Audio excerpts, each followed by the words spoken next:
পিছনের ব্রেকটা কাজ করতেছিল না, একদমই কাজ করতেছিল না, ধরতেই ছিল না। তাহলে কি চেঞ্জই করতে হবে? আচ্ছা দেখেন। আর আপনাদের এখানে সব অরিজিনাল না? জি, সব অরিজিনাল। সুজুকি। জি, আমরা অরিজিনাল ছাড়া কোনো মাল বিক্রি করি না। সব original। আচ্ছা ঠিক আছে। এখানে স্যাম্পল দেওয়া আছে, তো আমরা হচ্ছে এটা নিলাম, এই যে এই সিট কভারটা।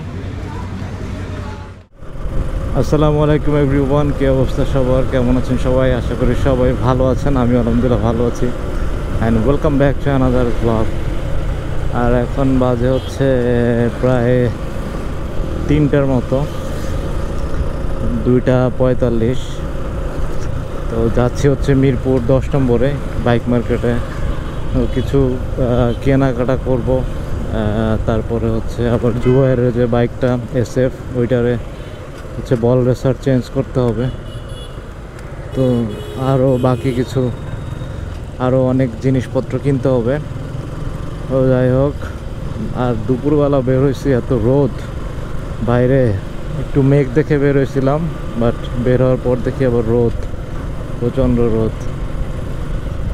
তো কিছু করার নাই, কাজ থাকলে তো যেতেই হবে, আর জিনিসগুলো কেনা খুব একটা জরুরি হয়ে পড়ছে।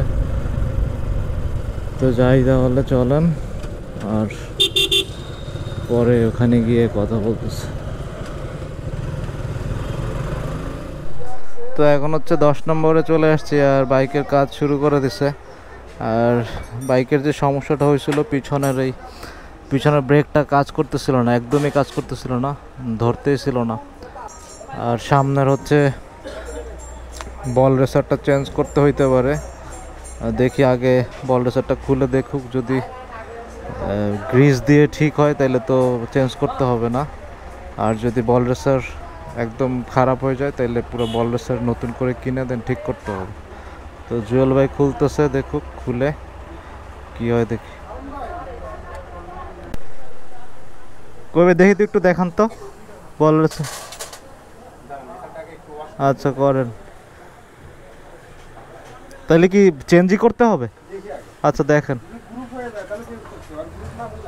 আচ্ছা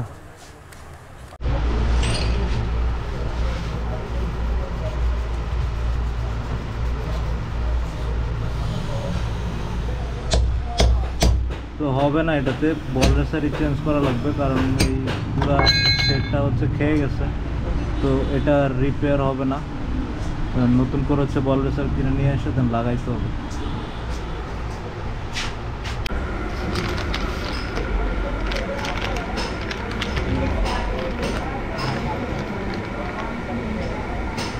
এটা হচ্ছে বল রেসারটা, এটা অরিজিনালটা। তো এটার দাম কত?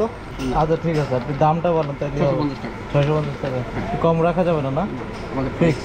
হ্যাঁ। আর আপনাদের এখানে সব অরিজিনাল না? জি, সব original।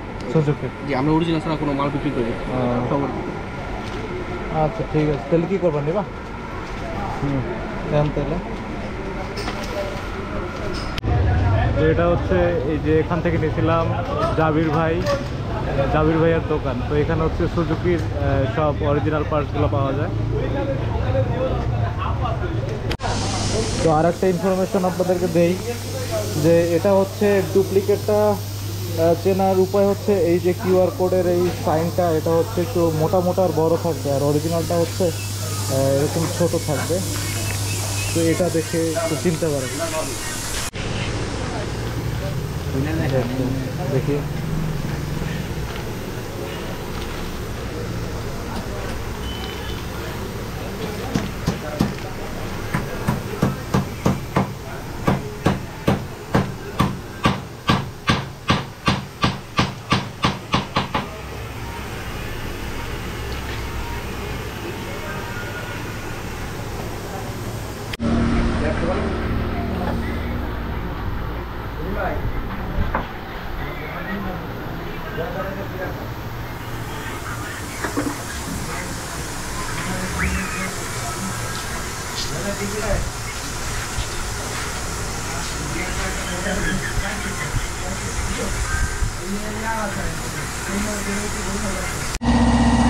আর একটা যেটা ঘটনা হয়েছিল, এই যে এই কারখানাটা ঢুকছিল, এত বড় একটা কারখানা ভিতরে ঢুকানো ছিল, বুঝতেই পারি নাই। ভাবছিলাম ছোট্ট একটা তার করা, তো ওইটারে এখন বের করার পরে জেল ঢুকাইতে হবে।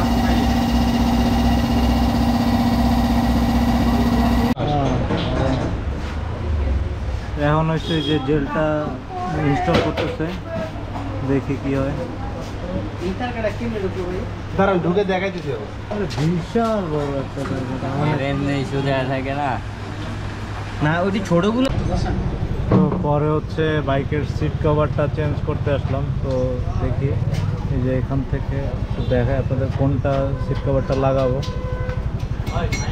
যে এর অনেক স্যাম্পল আছে, এই যে এখানে আছে, এখানে আছে। তো এক একটা হচ্ছে সিটের এক এক প্রাইস, এখানে স্যাম্পল দেওয়া আছে। তো আমরা হচ্ছে এটা নিলাম, এই যে এই সিট কভারটা। এটা সফট আছে আর এটা একটু মোটামুটি দামের মধ্যে এটাই ভালো আছে। তো এটা হচ্ছে আমাদের কাছ থেকে নিচে 550 টাকা একেবারে, ভাই সব সহ মজুরি টজুরি সহ 550 টাকা। 500 ওই তো 50 টাকা ডিসকাউন্ট, 500 টাকা আর কি।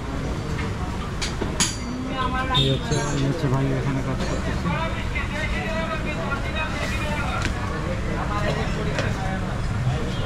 ভাইয়ের দোকানের নামটা কি? Rakib seat cover. ভাইয়ের দোকানের নাম হচ্ছে রাকিব সিট কভার। তো কেউ যদি আসেন তাহলে এখান থেকে করে নিতে পারবেন।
আর আমাদের কাজ মোটামুটি শেষ, আর আমরা কাজগুলো করাইছি হচ্ছে মিরপুর 10 নম্বর থেকে। এখানে যেহেতু পার্টসগুলো অ্যাভেলেবেল পাওয়া যায়, যার কারণে হচ্ছে এখান থেকে কাজ করানো।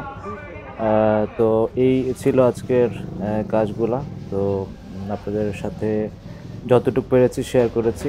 আর তাহলে এখান থেকে বিদায় নিয়ে নিচ্ছি, দেখা হবে ইনশাআল্লাহ নেক্সট ভিডিওতে। সবাই ভালো থাকবেন, সুস্থ থাকবেন, আল্লাহ হাফিজ।